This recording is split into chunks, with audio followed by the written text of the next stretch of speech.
आज हम पढ़ेंगे क्लास 6 का चैप्टर 2, हिस्ट्री का चैप्टर 2, जिसका नेम है from hunting gathering to growing food. और इस चैप्टर में हमने इसका फर्स्ट पार्ट फर्स्ट वीडियो में कंप्लीट कर लिया था और अब इस चैप्टर को हम पूरा पढ़ेंगे सेकंड पार्ट में। तो चलिए स्टार्ट करते हैं। फर्स्ट वीडियो में हमने कहां तक पढ़ लिया था कि पत्थरों के हिसाब से जब पीरियड को डिवाइड किया गया था, तो वहां तक हमने चैप्टर फर्स्ट का पार्ट कंप्लीट कर लिया था और अब हम इससे आगे शुरू करने वाले हैं।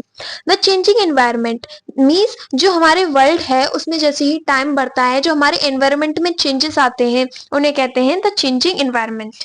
Around 12,000 years ago, there was a major changes in the climate of the world, with a shift to relatively warm condition.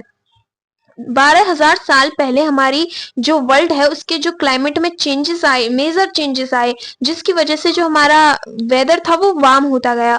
और in many areas this led to relatively development of grassland, और इस वजह से हमारे सब continent के many areas में grassland यानी घास उगने लगी, पेड़ पौधा उगने लगे।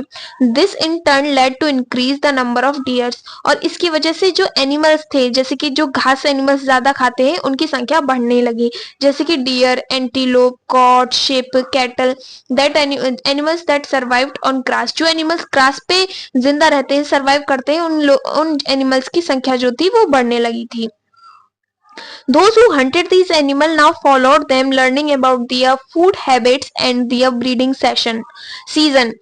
और जो लोग इन एनिमल्स का शिकार करते थे, हंटिंग करते थे इन एनिमल्स की, उन्होंने सीखना शुरू कर दिया था कि इनकी फूड हैबिट्स, ये क्या खाते हैं, इनका ब्रीडिंग सीजन कौन सा है, इन सब चीजों के बारे में उन्होंने लर्निंग स्टार्ट कर दी थी। It is likely that this help people to start thinking about herding and rearing these animals themselves. और इसी तरह लोगों ने सोचना स्टार्ट कर दिया था कि इन एनिमल्स की हर्डिंग या रेयरिंग कैसे की जाती है खुद से। Fishing also become an important, और फिशिंग जो थी, फिशिंग एक्टिविटी जो थी, जिससे मछलियों को पकड़ा जाता है, वो भी एक इम्पोर्टेंट एक्टिविटी बन गई। The beginning of farming and herding. अब हम जानिए कि लोग फार्मर कैसे बने, उन्होंने वो हर्डर कैसे बने। This was also a time when several grain bearing grasses. ये उस टाइम की बात है जब बहुत सारे ग्रेन जो थे, जैसे कि व्हीट, बार्ले, राइस, अपने आप से सब कॉन्टिनेंट के डिफरेंट पार्ट्स में उग रहे थे, यानी कोई उन्हें उगा नहीं रहा था, वो खुद ही डिफरेंट पार्ट्स में खुद ही से उग रहे थे। Man, women, children probably collected these grain as food, और मैन, वुमेन एंड चिल्ड्रन इन सबको फूड की तरह खुद से कलेक्ट कर रहे थे। And learned where they grew and when they ripened, और वो सीख रहे थे कि ये कैसे ग्रो होते हैं और कब ये पकते हैं, कब ये खाने लायक हो जाते हैं। This may let them to think about growing food on their own, और इस वजह से उन्होंने सोचना स्टार्ट किया कि इन प्लांट्सों को हम खुद कैसे उगा सकते हैं। In this way people become farmer, और इसी तरह जो लोग थे वो फार्मर बनते चले गए। People could also attract and tame animals by living food for them near their shelters. अब जो लोगों थे वहां के, जब उस जमाने के जो लोग थे, उन्होंने एनिमल्स को अट्रैक्ट करना स्टार्ट कर दिया था, एनिमल्स को पालना स्टार्ट कर दिया था, उनका फेवरेट फूड अपने शेल्टर के पास छोड़ के उनके लिए उनका फेवरेट फूड ले जाते थे, यानी ग्रास ले जाते थे, जिससे कि वो लोग एनिमल्स जो थे वो उन लोगों की तरफ अट्रैक्ट होते थे। The first animal to be tamed was wild ancestor of the dog, और जो पहला एनिमल्स था जिसे लोगों ने पालना शुरू किया था वो क्या था, वाइल्ड एसेंस्टर ऑफ डॉग, यानी पालतू, वो जंगली कुत्ता। Later people encouraged animals that were relatively gentle to come near the camps where they lived. और इसके बाद लोगों ने स्टार्ट किया था उन एनिमल्स को पालना जो बहुत ही जेंटल होते हैं, यानी इतनी जल्दी हमला नहीं करते, और उनके कैंप्स के पास आ जाते थे और वहीं रहा करते थे। These animals such as sheep, goat, cattle, also the pig lived in herds and most of them ate grass. और ये जो एनिमल्स थे ये हर्ड्स में रहते, यानी झुंड में रहते थे, और ये घास खाते थे। Often people collected these animals from attract by other wild animals, from attacks by other wild animals. This is how they become herder. और जो लोग इन एनिमल्स की रक्षा करते थे वाइल्ड एनिमल्स के अटैक से, वो धीरे धीरे हर्डर बनते चले गए। Can you think of any reason why dogs were perhaps the first animal to be tamed? क्या आप सोच सकते हैं कि क्या रीजन रहा होगा जिसकी वजह से डॉग यानी कुत्ते को सबसे पहले पालना शुरू किया गया? तो ये क्वेश्चन आपको खुद से सोचना है। Domestication is the name given to the process in which people grow food and look after animals. Domestication वो वर्ड है जो इस प्रोसेस को डिफाइन करता है कि लोगों ने कैसे प्लांट्स को उगाना शुरू किया और कैसे एनिमल्स को मींस एनिमल्स को पालना शुरू किया. Very often plants and animals that are tending by people become different from wild plants and animals. और बहुत जल्दी क्या होता गया, प्लांट्स और एनिमल्स जो लोगों द्वारा पाले जाते थे वो डिफरेंट हो बनने लगे वाइल्ड एनिमल एंड प्लांट से. यानी अब जो प्लांट्स और एनिमल्स लोगों द्वारा उगाए या पाले जाने लगे, अब उन्हें वाइल्ड एनिमल्स नहीं कहा गया, वाइल्ड प्लांट्स नहीं कहा गया, वो डिफरेंट हो गए उनसे. This is because people select plants and animals for domestication. क्योंकि लोगों ने सिलेक्ट करना स्टार्ट कर दिया कि किस प्लांट और किस एनिमल का डोमेस्टिकेशन किया जा सकता है. For example they select those plant and animals that are not prone to disease. जैसे कि उन्होंने उन प्लांट्स और एनिमल्स को सिलेक्ट किया जो कोई भी डिसीज कॉज नहीं करते. They also select plants that yield large size grain and have strong stalks capable of bearing the weight of ripe grain. तो लोगों ने किस प्लांट को चुना जो कि ज्यादा अमाउंट में ग्रेन देते हैं, जिनका स्टॉक यानी तनहा जो है वो मजबूत होता है, जिससे कि वो जो ग्रेन वो बियर करेंगे उसका वजन उठा सके. Seeds from selected plants are preserved and sown to ensure that new plants will have the same qualities. और जो प्लांट्स उन्हें अच्छा लगता था उसके सीड्स को प्रिजर्व किया और उन्हीं जैसे नए प्लांट्स उगाए जिससे कि वो सेम क्वालिटी वियर करें. Amongst animals those are relatively gentle are selected for breeding. और जो एनिमल्स जेंटल थे यानी ज्यादा मतलब हमला नहीं करते थे, उन पे जेंटल तरीके से रहते थे, उन्हीं को ब्रीडिंग यानी और बच्चे पैदा करने के लिए सिलेक्ट किया गया. As a result gradually domesticated animals and plants become different from wild animals and plants. और इसी वजह से कुछ जो प्लांट्स थे जो उनके द्वारा पीपल द्वारा नहीं पाले जाते थे, जिनका डोमेस्टिकेशन नहीं किया जाता था, वो अलग हो गए. For example the teeth and horns of wild animals are usually much larger than those of domesticated animals. जैसे कि हम देख सकते हैं कि जो टीथ है वाइल्ड और डोमेस्टिकेटेड एनिमल्स के वो अलग होने लगे. ठीक है, डोमेस्टिकेटेड एनिमल के दांत जो थे वो छोटे थे और वाइल्ड एनिमल के बड़े थे. Look at these two sets of teeth. Which do you think belongs to a wild pig and which to be a domesticated one? अब इसमें हमसे एक क्वेश्चन पूछा है कि ये जो दो टीथ रखे हुए हैं ना, ये दो एक तो डोमेस्टिकेटेड एनिमल पिग का है और एक वाइल्ड पिग का है. तो हमें पहचानना है कि इनमें से कौन सा वाइल्ड का है और कौन सा डोमेस्टिकेटेड का है. तो जैसे कि वो घरों में रहता है तो वो ज्यादा मांस मच्छी नहीं खाता होगा तो उसका दांत छोटा होगा. तो हमारे हिसाब से ये डोमेस्टिकेटेड पिग का और ये वाइल्ड पिग का है. Domestication was a gradual process that took place in many parts of the world. जो डोमेस्टिकेशन प्रोसेस है वो बहुत ही मतलब बहुत धीरे धीरे करते हैं और बहुत वर्ल्ड के बहुत पार्ट्स में किया जाता है. It began about 12,000 years ago. Virtually all the plants and animals produces that we use as food today is a result of domestication. और जो हम देखा जाए तो जो plants and animals जो food उगाते हैं वो domestication का ही result है. Some of the earlier plant to be domesticated were wheat and barley. The earliest domesticated animals include sheep and goat. जैसे कि जो सबसे पहले प्लांट्स जिसके डोमेस्टिकेशन किया गया वो बार्ली और वीट था, और जो सबसे पहले एनिमल्स जिनका डोमेस्टिकेशन किया गया वो शिप एंड गॉट था. आई होप यहाँ तक आपको समझ में आया होगा. अब आगे पढ़ते हैं. A new way of life, एक नए तरीका जिंदगी का. If you plant a seed you will notice that it takes some times to grow.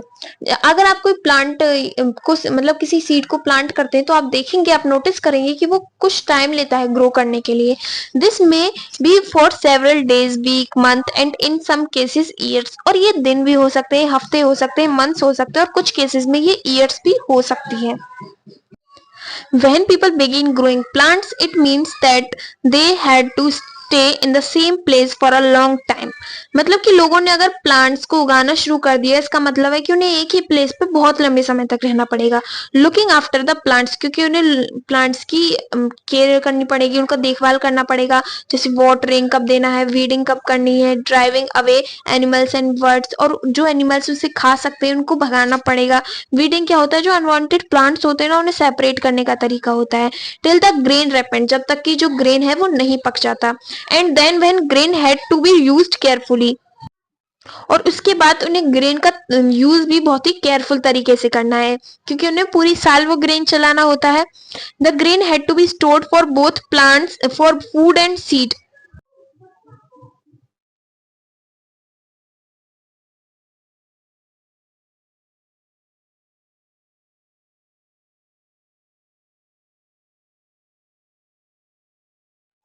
Do you think hunter gatherers would have made and used pots? Give reason of your answer. यहाँ हमसे पूछा गया है कि क्या आपको लगता है कि हंटर गैदरर्स पॉट्स बनाते भी होंगे और यूज भी करते होंगे? तो ये क्वेश्चंस का रीजन हमें अपने आप से देना है। रेयरिंग एनिमल्स, एनिमल्स को कैसे पाला जाता था? एनिमल्स मल्टीप्लाई नेचुरली, एनिमल्स जो है वो नेचुरली ही बढ़ते जाते हैं, यानी कि वो अपने बच्चों को जन्म देते हैं तो वो खुद से ही बढ़ते जाते हैं। Besides if they are looked after carefully, they provide milk which is an important source of food and meat whenever required। और जब उनकी हम देखभाल अच्छे से करते हैं तो वो हमें दूध भी देते हैं, यानी कि देखते हैं हम गाय भैंस जो होती हैं, अगर हम उन्हें अच्छे से पाले, उन्हें अच्छा खाना दें, तो वो जब ब्रीडिंग करती है तो वो हमें दूध भी प्रोवाइड करती हैं। Which is an important source of food, जो एक बहुत अच्छा सोर्स है फूड का। And meat whenever required, और मीट भी देती है जब हमें जरूरत होती है। In other words animals that are reared can be used as a store of food. और अदर वर्ड्स में हम कह सकते हैं कि एनिमल्स जिन्हें हम पालते हैं वो एक स्टोर ऑफ फूड की तरह है, जिससे जो हमें फूड प्रोवाइड करते रहते हैं। Apart from food, what are other things that could have been obtain from animals? Food को छोड़ के और कौन सी चीजें हैं जिन्हें हम एनिमल से ऑब्टेन कर सकते हैं? What are animals used for today, और एनिमल्स को आज हम किस लिए यूज करते हैं, किस रीजन से यूज करते हैं? Finding out about the first farmers and herders. Turn to map 2, page number 12 में आपको फाइंड करना है। You will notice a number of blue squares, each mark a site from where archaeologist have found evidence of early farmers and herders. अब page 12 पे हम चलते हैं।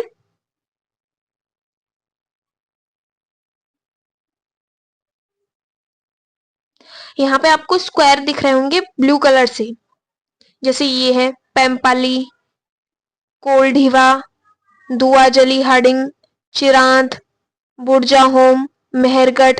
ये जो इतने भी प्लेस हैं, यहाँ पे जो आर्कोलॉजिस्ट हैं उनको एविडेंस मिले हैं किसके होने के? फार्मर्स के प्रेजेंट्स के वो मिले हैं एविडेंस कि यहाँ पे जो है फार्मर्स और जो हर्डर्स थे वो पहले जमाने में प्रेजेंट थे।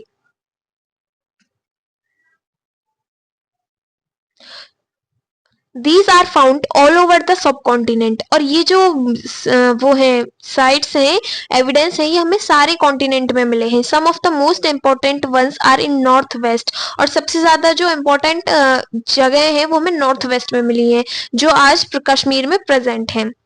To find out whether these sites are settlement of farmers and herders, scientists study evidence of plants and animals bones।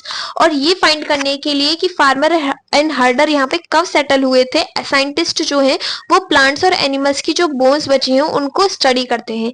One of the most exciting finds include remain of burnt grain, और सबसे ज्यादा जो excited चीज है जिससे कि हम पता लगा सकते हैं वो क्या है? ग्रेन की जो जली हुई राख थी उससे पता लगा सकते हैं। दिस में हैव बीन बर्न्ड एक्सीडेंटली और ऑन पर्पस, जो कि शायद गलती से जल गई हो या फिर किसी वजह से जलाई गई हो। Scientists can identify these grains, and we know that a number of crops were grown in different parts of the subcontinent। और इस वजह से लोग जो साइंटिस्ट हैं वो इन बची राखों को स्टडी करते हैं कि ये किस ग्रेन की है, और ये पता लगाते हैं कि कौन सा फूड किस समय में उगाया जाने लगा था। They can also identify the bones of different animals, और वो एनिमल्स की बोन्स को भी आइडेंटिफाई कर लेते हैं कि ये बोन जो है ये किस एनिमल्स की है।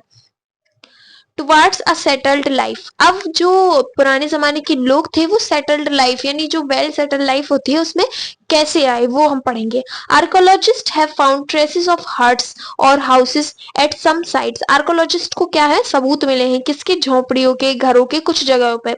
For instance in Burzahom in present day Kashmir, people built pit house which were dug into the ground with steps leading into them।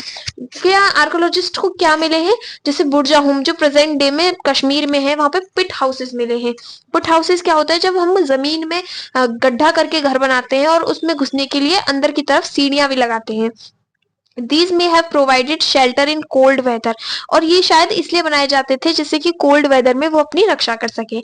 Archaeologists have also found cooking helps huts both inside and outside the huts. और जो archaeologist हैं उन्हें cooking vessels और cooking के जो सामान है वो सब भी मिले हैं, घर के अंदर भी मिले हैं और घर के बाहर भी मिले हैं, which suggests that depending on weather people could cook food either indoors or outdoors. और ये बताते हैं, ये जो घर के बाहर और अंदर कुकिंग के सामान मिले हैं ये आर्कोलॉजिस्ट को बताते हैं कि वेदर पे डिपेंड होता था कि लोग जो है वो कुकिंग कहाँ कर रहे हैं, घर के अंदर कर रहे हैं या घर के बाहर कर रहे हैं. Stone tools have been found from many sites as well. और जो हमें स्टोन के टूल्स थे है ना वो भी हमें बहुत सारी जगहों से मिले हैं. Many of these are different from the earlier palaeolithic tools, that is why they are called neolithic. जो कि डिफरेंट हैं, जैसे स्टोन टूल्स हमें पेलियोलिथिक पीरियड्स के मिले हैं, उन स्टोन्स के टूल्स से डिफरेंट मिले हैं, तो इसलिए हम उन्हें नियोलिथिक एज के स्टोन टूल्स कहते हैं. These include tools that were polished to give a fine cutting edge, and mortar and pestles used for grinding grain and other parts plants produce. ये जो हमें न्यूलिथिक पीरियड के stone tools मिले हैं ये polish हुए होते हैं, जो एक साफ कटिंग एज देने के लिए उन्हें, वो मोटर्स भी होते हैं, पेस्टल्स भी होते हैं, जो क्या करते हैं ग्राइंडिंग फूड की ग्रेन को ग्राइंड करने के लिए यूज होते हैं. Mortar and pestles are used for grinding grain even today. और आज भी मोटर्स एंड पेस्टल्स की हेल्प से हम फूड को क्या करते हैं ग्राइंड करते हैं. सेवरल थाउजेंड ईयर्स लेटर, बहुत सारी सालों हजार साल बाद भी, at the same time tools of palaeolithic type continued to be made and used, and remember some tools were also made up of bones. और ये जमाने जो थे ना जो भी निकले हैं इसमें भी पेलियोलिथिक स्टोन टूल्स का यूज किया जाता था, और कुछ जो टूल्स होते थे ना वो बोन्स से भी बने होते थे. Many kind of earthen pots have also been found, और कुछ तरह के earthen pots भी मिले हैं. These were sometimes decorated and were used for storing things. और ये decorate भी किया जाता था इन stones को, ये किसके लिए use होते थे things को store करने के लिए. People began using pots for cooking food, और जो लोग थे उन्होंने pots का use cooking food के लिए भी किया जाने लगा था. Especially grain like rice, wheat, lentils that now become an important part of the diet. और ये जो पॉट्स का जो यूज था वो ज्यादातर इन फसलों को उगाने के लिए होता था, जैसे राइट, व्हीट, लेंटिल्स, इन सब को उगाने के लिए, जो आज एक बैलेंस डाइट का बहुत इंपॉर्टेंट हिस्सा है.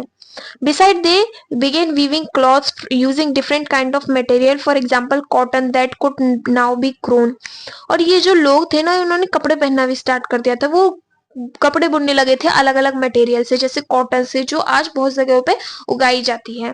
Did things change everywhere and all that once. क्या चीजें हर जगह चेंज होती है और क्या सिर्फ एक ही बार चेंज होती है? नॉट क्वाइट, नहीं. In many areas men and women still continue to hunt and gather food, and elsewhere people adopted farming and herding slowly over several thousand years. अब क्या कह रहे हैं कि अगर चीज चेंज हो गई तो क्या वो सबके लिए एक ही बार में चेंज हो जाती है? नहीं. आज अगर उसी जमाने में अगर कहीं कुछ लोग फार्मर और हर्डिंग और वेल सेटल हो गए थे तो कुछ लोग अब भी हंटिंग पे और फूड गैदरिंग पे डिपेंड थे, यानी कि एक साथ चेंजेस नहीं आते, पहले कुछ लोगों में चेंजेस आते हैं फिर वो चेंजेस बढ़ते हैं, ऐसे करके चेंजेस आते हैं. Over several thousand years ago, besides in some cases people tried to combine these activities, doing different things during different season. और कभी क्या होता था कि लोग जो है डिफरेंट सीजन में डिफरेंट थिंग किया करते थे, जिस वेदर में उन्हें जो चीज सुटेबल लगती थी वो उस चीज को अडॉप्ट किया करते थे. A closer look living and dying in Mehrgarh. अब हम एक वो देखें कि मेहरगढ़ में लोग कैसे जिंदा. A closer look living and dying in Mehrgarh. अब हम मतलब एक क्लोजर लुक लेके देखेंगे कि लोगों को मरने के बाद और जीते कैसे थे मेहरगढ़ में. Find Mehrgarh on map 2 page number 12. अब हमें पेज नंबर 12 पे मेहरगढ़ दोबारा से फाइंड करना है. इसमें हमें मेहरगढ़ फाइंड करना है, तो मेहरगढ़ आपको कहाँ मिल रहा है? ये रहा मेहरगढ़. तो यहाँ पे क्या होता था कि ये जो मेहरगढ़ है ना, यहाँ ये बहुत ही अर्लीस्ट विलेजेस में से एक है. ये बहुत पुराना विलेज है जहाँ पे आर्कोलॉजिस्ट को बहुत सारी चीजें मिली हैं फाइंड करने के लिए, जैसे कि एनिमल्स की बोन्स और बहुत सारी चीजें मिली हैं. Which is one of the most important routes into Iran. और जो मेहरगढ़ से है ना, बहुत इंपॉर्टेंट रूट जाता है ईरान के लिए। Mehrgarh was probably one of the places where people learn to grow barley and wheat. और जो मेहरगढ़ है वो बहुत इंपॉर्टेंट साइट्स में से एक है जहाँ पे लोगों ने सबसे पहले बार्ले और व्हीट को उगाना शुरू किया था। And rear sheep and got for the first time in this area. और सबसे पहले इन्होंने शिप और गॉट को पालना शुरू किया था। It is one of the earliest villages that we know about. और ये सबसे पुराना विलेज में से एक है जिसके बारे में हम जानते हैं। At this site many animals bones were found. और इस साइट पे बहुत सारे एनिमल्स की बोन्स भी मिली हैं। Bones of wild animals such as deer, pig and also bones of sheep and goat were found. यहाँ पे वाइल्ड एनिमल्स की, डोमेस्टिकेटेड एनिमल्स की, वाइल्ड एनिमल में क्या क्या आते हैं, डियर, पिग, बहुत सारे एनिमल्स आते हैं वाइल्ड एनिमल्स में। और वही डोमेस्टिकेटेड एनिमल्स की भी बोन्स भी यहाँ मिली हैं। Find other at Mehergarh include remains of square of rectangular houses। और अलग चीज क्या मिली है वहाँ पे, हमें स्क्वायर शेप के वहाँ पे हाउसेस मिले हैं जिसमें 4 कंपार्टमेंट बने हुए हैं, जो हमें बताते हैं कि शायद यहाँ पे क्या किया जाता था, फूड को स्टोर किया जाता था। Each houses had more compartment, some of which may have been used for storage, जो स्टोरेज के लिए शायद यूज किए जाते थे। The house is Mehergarh. This is what a house in Mehergarh have looked like। है ना, हम यहाँ देख सकते हैं कि मेहरगढ़ में कैसे हाउसेस मिलते थे। When people die, their relatives and friends pay respect to them. People look after them, perhaps in the belief that there is some form of life after death। अब जब लोग मेहरगढ़ में मर जाते थे तो उनके रिलेटिव्स एंड फ्रेंड्स उन्हें रिस्पेक्ट पे करते थे, क्योंकि उनका बिलीफ था कि शायद मरने के बाद भी कोई दुनिया है, शायद मरने के बाद वो किसी और दुनिया में चले जाते हैं। Burials is one of such arrangement. और ब्यूरियल्स यानी कि जब लोगों को कब्र जिसे हम कहते हैं, ब्यूरियल्स बनाई गई, कब्र बनाई गई लोगों की। in one instance people died people in some instance the dead person was buried with goat which were probably meant to serve as food in the next world। और कहीं कहीं पे क्या होता है कि ब्यूरियल्स में लोगों के साथ साथ हमें गॉड्स के वो भी मिले हैं एविडेंस, जो हमें बताते हैं कि शायद इसे मीट के तौर पे उस इंसान के लिए रखा गया, कि शायद मरने के बाद भी कोई दुनिया है और वहां ये इसे फूड की जरूरत पड़ेगी तो उसके साथ उस गॉड को रखा गया। तो आई होप आपको ये चैप्टर समझ में आया होगा। और इसके कीवर्ड्स ये, हंटर गैदरर्स क्या होते हैं जो फूड को इकट्ठा करते हैं, साइट्स कहाँ होते हैं जहाँ आर्कोलॉजिस्ट कुछ चीजें फाइंड कर लेते हैं, ये सब चीजें जो हमने इस चैप्टर में डिस्कस की हैं। तो आप इनको एक बार रिवाइज करें, और पूरा चैप्टर आपको रिवाइज करना है और लाइन टू लाइन एक्सप्लेनेशन देखनी है, क्योंकि एग्जाम में लाइन टू लाइन वर्ड्स ही मोस्टली पूछे जाते हैं। Thank you, have a nice day. ये चैप्टर हमारा कंप्लीट हो गया है। अब नेक्स्ट वीडियो हम इसका नेक्स्ट चैप्टर करेंगे, चैप्टर नंबर 3।